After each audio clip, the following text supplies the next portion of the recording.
to the Talking Michigan Transportation Podcast. I'm Jeff Cranston. Today I had an opportunity to catch up with MDOT Director Brad Wieferich and talk a little bit about the fiscal year 27 budget that was agreed to by leaders from both the House and the Senate and the governor's office last week. We talked about what the $8.1 billion that flows through MDOT will mean, mostly a bit of a continuation of things that have been going on. This follows some agreements on additional funding for roads and bridges across all systems. That agreement was reached in the fall of 2025. So this year's budget continues a lot of what was agreed to there in terms of the funding and how it'll be distributed. We also talked a little bit about a compromise that was part of the budget agreement that pushed forward a bill to make the Mackinac Bridge a key facility, which offers extra protections and extra penalties for trespassers, people who climb on the bridge, do other nefarious things. And we also talked about rebuilding Michigan and where things stand with that $3.5 billion program, which still has a few years to go with some major projects across the state, everywhere from Macomb County to Berrien County, and including Flint and Genesee County. We've managed to, thanks to those funds, MDOT has been able to rebuild some of the most heavily traveled freeways and corridors across the state, and that's ongoing, as anybody driving in the state this summer knows. So I hope you enjoy the conversation. Director Brad Wieferich is with me today to talk about the budget wrapping up and what it means to transportation across the state. And we're going to touch on some other things kind of related to that. But first, give me your first impressions. It's kind of a continuation budget. We're not seeing a lot new, but it does sustain a lot of the things we're doing. And I think one thing that people need to understand, it's always eye-popping when they see an $8 billion transportation budget, that money, a lot of that money flows through MDOT, but isn't MDOT's money to spend. So you want to talk about that a little bit? Yeah, sure. Absolutely. I think first I'd just like to, thank the folks that we work for on our budget this year. The governor's office, obviously very supportive, and the governor is still fixing the damn roads. But also the chairs of our transportation appropriations groups were very helpful. And I think we had some really good dialogue, and we were able to build trust with them. And quite honestly, this was probably the simplest budget process that I've been through here at MDOT. You did mention, yes, it's $8.1 billion. That seems like a very, very large number, and it is. I think that also speaks to the needs that are out there as well. But folks need to remember that $8.1 billion doesn't all go directly to MDOT and the state trunk line system. Included in there is roughly $2 billion of federal money and about $6 billion of other state restricted monies that get shared not only with the department, but with our partners at county road commissions and cities and villages. So when you talk about the restricted monies, I want to kind of put a fine point on that, because I think there's still skepticism. There's still people that wonder about, diversion of funds. And there's a reason why it's set up that way constitutionally, so that those monies do have to go to roads and bridges. Absolutely. That's Act 51 and served us very well for many, many years. But as you said, these are restricted. These are dollars that go to transportation agencies.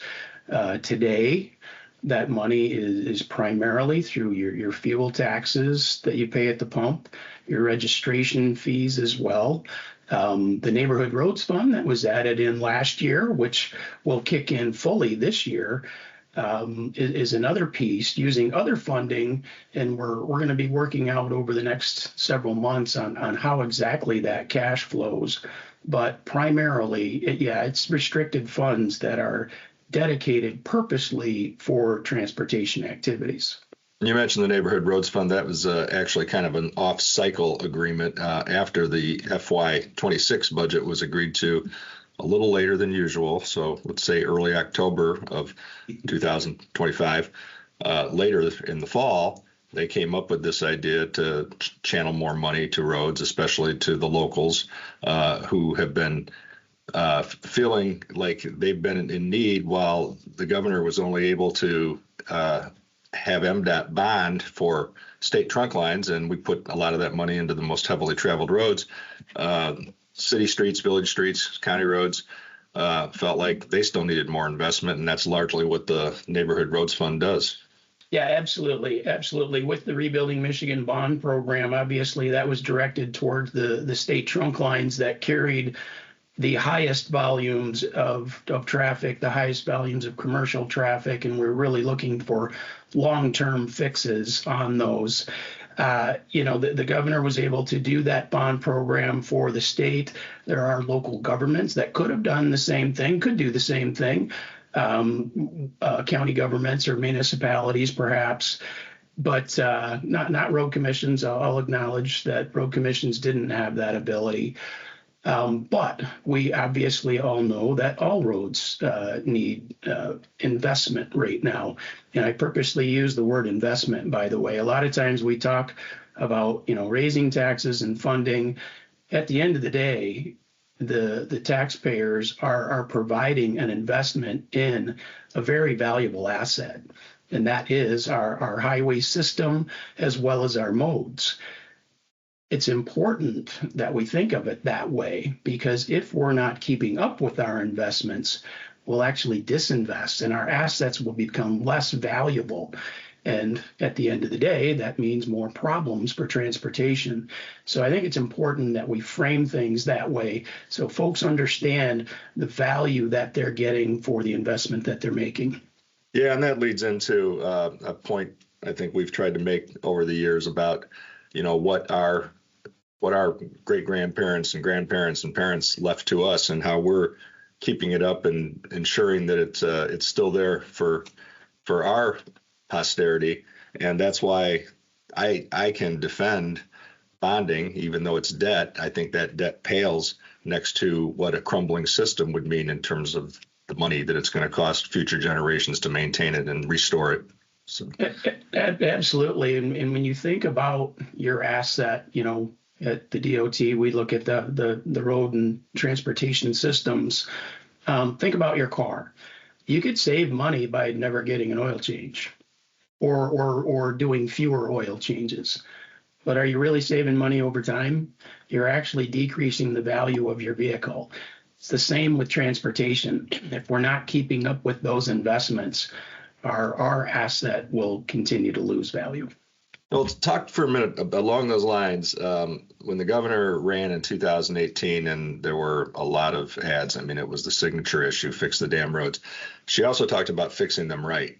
And a lot of people that build roads at first took that a little personally, as if they weren't fixing them right.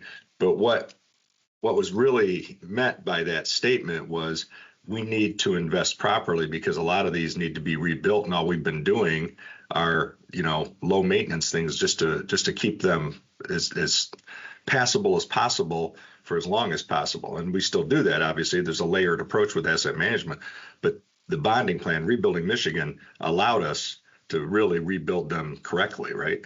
Absolutely. I think both our own staff and our contractors and probably our engineering consultants maybe scratched their head when they said, we're going to fix them right. Well, we use, as you mentioned, a very sophisticated asset management approach for determining what is the optimal way that we can make our investments that stretches out the life of the assets, think roads, bridges, et cetera. If a road is in good condition, it is far cheaper to keep that road in good condition rather than let it fall into a poor condition. Once you get to a poor condition, it's very expensive to rebuild. So for many years, as you said, we've kind of held the system together, doing a combination of preventive maintenance and rehabilitation to keep roads in good shape. So we're stretching the dollars, we're stretching the investment, but we can only stretch so far. until such point that the road becomes, into a state of disrepair where it must be reconstructed. And I believe that's really what was being said when we said we're going to fix them right. That means we're actually going to dig them up, remove them, and replace them. Without rebuilding Michigan, the funds wouldn't have been there to do that. We would have continued we're still going to invest wisely. We're still going to stretch it, but we just wouldn't be able to get to these big projects that carry huge amounts of traffic that really need a long-term fix. And as Rebuild Michigan winds down over the next few years, we're going to largely refocus on that asset management program and go back without any additional investment. Obviously, we're always hopeful that the legislature can appropriate more money or find a way to increase revenue, but that's going to continue to be a focus, and MDOT will continue to be a leader in asset management. Absolutely. We will continue to focus on that. I will say that the road funding package that we got last year will give road agencies additional money to invest. So there are things that we can do. But again, I tell folks in our department, I think a lot of people were looking at some of the initial numbers that were thrown out, $3-4 billion. In my almost 31 years at the department, I can't ever say that there was a year where we said, aha, we have all the funding need to make all roads perfect. That's not realistic. We are grateful for what the governor and the legislature did last year, and we will take that additional investment and continue to put it into the transportation system as wisely as possible. But instead of being able to focus on big projects long term, now we're going to be back to our preventive maintenance, rehabilitation, right fix, right time, in order to extend the life of our assets as much as possible. So the Rebuilding Michigan program, this kind of dovetails with what you just talked about with the budget, has some remaining projects. I said winding down earlier, and overall we are, but we're going to have some going through at least 2029. Could you just move across the state maybe and kind of highlight some of the bigger ones that are ongoing? Yeah, I would say almost all Rebuilding Michigan projects are big. We did focus, again, on the highest volume corridors, highest commercial volumes, things that really needed reconstructs. So admittedly, most of this is, lower Michigan, below US 10-ish. But we do have projects, all the way from the west on I-94 in Berrien County. We still have a little bit of work to finish a project that we were able to extend near Grand Rapids. A couple of big projects in southeast Michigan and Ann Arbor on 23, I-94 up towards Macomb County, as well as a couple of active projects right now, one on I-94 near Detroit Metro Airport. And we're still working on one of our first progressive design build contracts for I-375 in Detroit. So still a considerable amount of work to go east to west. I will say that we are in the process right now of procuring the last $700 million of bond funding. The total program was about $3.5 billion. We were very fortunate in some of our receipts on these. We actually received, and my finance folks can explain this better than me, but we received premiums on the bonds. So we had additional money that we could allocate to these projects. A lot of them, like the one south of Grand Rapids or 94 Macomb County, were on the original list. But due to pressures that we were having in the program when this started, remember, this was COVID time, and inflation was, just skyrocketing. So we had to kind of pull back and effectively manage the program. But I'm happy that we were able to add a few of those back in. But we will have the last $700 million of bond money coming in here shortly, which we really try to tie the receipt of those bond monies to when we're actually going to pay a contractor. So I think a lot of people are like, well, why isn't the money, out the door already? Well, we're still in the contracting process on some of these that will be built over the next few years. And we wanted the timing of the receipt of the bonds to be more closely aligned with those expenditures. And I can probably guess another question would be, well, why is it taking 6-7 years to do this? Think about all the orange barrels that you see out on the road right now. If we tried to do this all within about a 3-year time frame, it would have been very difficult to get anywhere. I think a lot of people driving around feel like we did. Well, we did. This was very aggressive what we did on top of our regular program that people are seeing around the state. So if folks are wondering why didn't we, squeeze this all into, $3.5 billion into 2 or 3 years, that wouldn't have worked out very well for traffic and for our customers. Yeah, I always like what Lieutenant Governor Garland Gilchrist says when people complain about all the work going on and, what it means in terms of getting from here to there. And he says, you're welcome. Right. Yep. I'm not going to say I'm sorry. Yep. We're fixing your roads and we're fixing them right. Stick around. There's more to come right after this short message. If you need to get out and stretch your legs, don't forget about the annual Mackinac Bridge Walk. Make your plans to attend the walk on Labor Day and take in some of the best views in the state of Michigan on the Mighty Mac. For more information, go to MackinacBridge.org/walk. So you mentioned briefly in terms of specifics, I-375, that's a project that's been up and down. It's been a lot of work to get consensus in the community. This involves kind of counterintuitive to rebuilding Michigan. This involves removing a freeway, restoring an at-grade boulevard, more connectivity, more walkability, all kinds of advantages to that. How do you feel about that project right now? I'm actually feeling really good about that project right now. This is a project that's been in the works probably 20 years or so, and there was a lot of momentum. We did a lot of community engagement and outreach. One of the things that I saw when I first started working on this program or this project was that it's very different than anything that I had seen in my 30 years. I used to be a design engineer. I used to be a project manager. I've seen a lot of projects, but this one has a complexity that is, to me, is really like no other.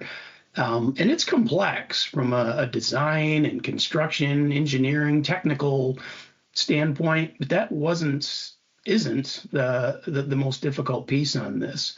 The difficult piece on this is really trying to understand what the vision for this corridor will be. And we have a lot of people that have a lot of input that we need.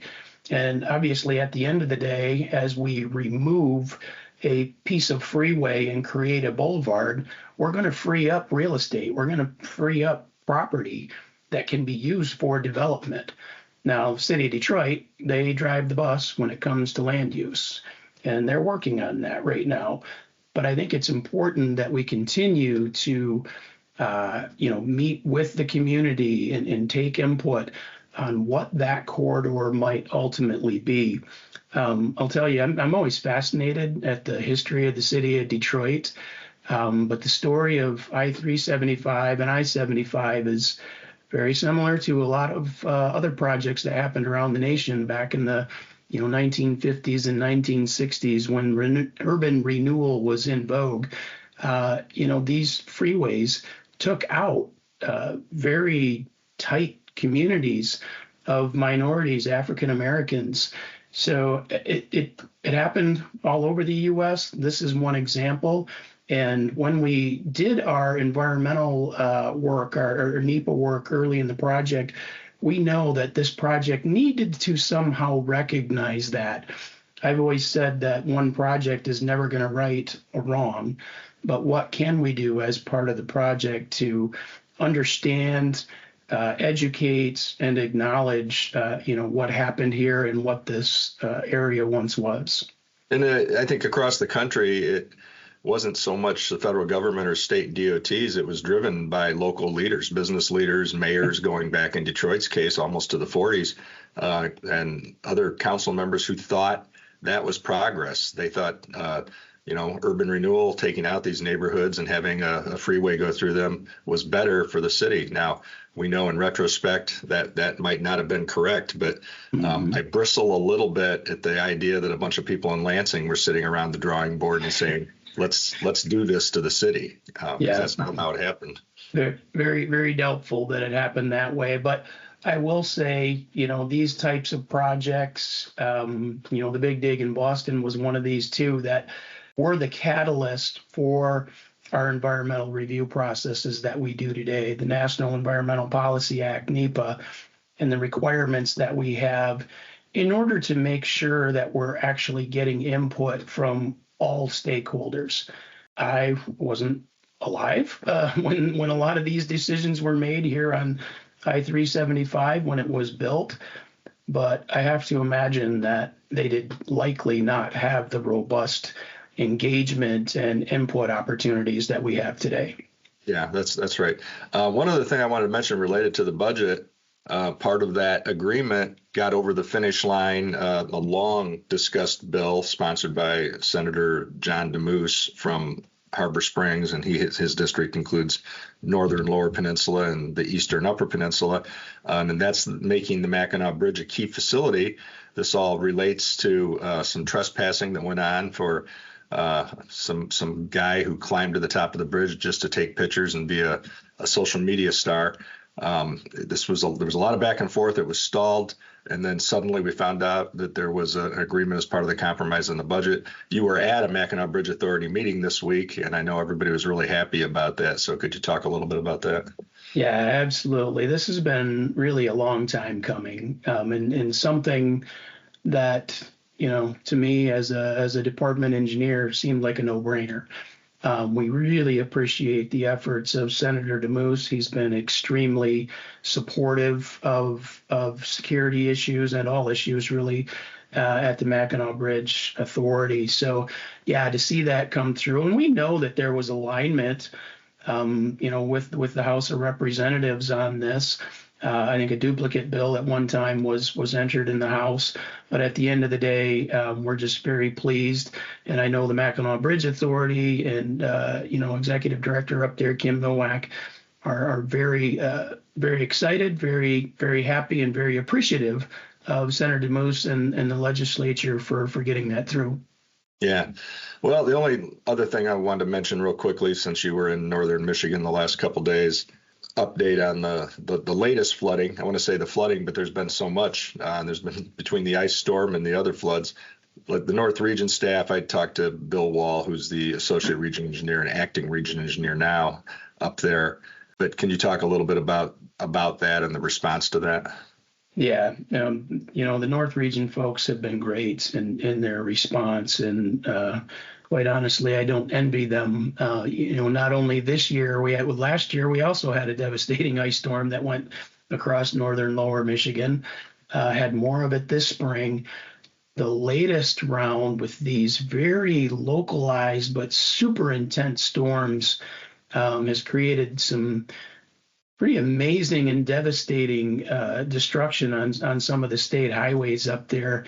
We've had a few of these this year around the states where a culvert gets washed out and our folks are able to jump out there and, within a matter of weeks, able to replace it and get traffic open, which is a testament to the skill and ability of our people and their dedication. But one specific route that I think is worth mentioning is M119. Harbor Springs up to Cross Village. It's the tunnel of trees, very narrow roadway. Doesn't even have a center line painted on it. For those of us that have been up there, especially in peak color time, it's just a very beautiful, fantastic drive. Unfortunately, much of that roadway is on bluffs. And with these localized, super intense storms, we've had some unbelievable washouts. These are not just culverts, that were blown out and we need to go in there, dig them out and reset them and put the road back. You're talking about entire hillsides the damage goes well before and well off of the right of way that the road sits on, some cases several hundred yards. So I think people need to get a little perspective on this and understand the magnitude of the devastation up there.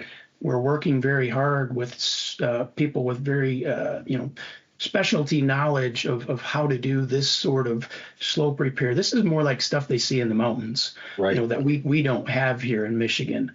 These costs are going to be considerable. They're going to be certainly more than what we allocate for the entire northern lower region in any given year, probably several years. So, we at MDOT are working very hard to frame the issues, to understand the scope, to understand what's even possible. But I think there's going to have to be bigger discussions about, how and when we do any repairs on those roadways. Yeah, I think we're going to have to talk a lot more about building for resiliency and adjusting to the climate and what's going on. It's going to be an ongoing problem. But thank you very much for taking time to do this and go over this. I think, we call it a continuation budget, and that's really what it is. And given what's going on with the state and the austerity that's necessary right now, I feel like there is still a solid commitment to transportation. So that's good. Absolutely. Thanks, Jeff. Appreciate your time, and always great to talk about transportation. I'd like to thank you once more for tuning in to Talking Michigan Transportation. You can find show notes and more on Apple Podcasts or Buzzsprout. I also want to acknowledge the talented people who help make this a reality each week, starting with Randy Debler, who skillfully edits the audio, Jesse Ball, who proofs the content, and Jackie Salinas, who posts the podcast to various platforms and transcribes the audio to make it accessible to all.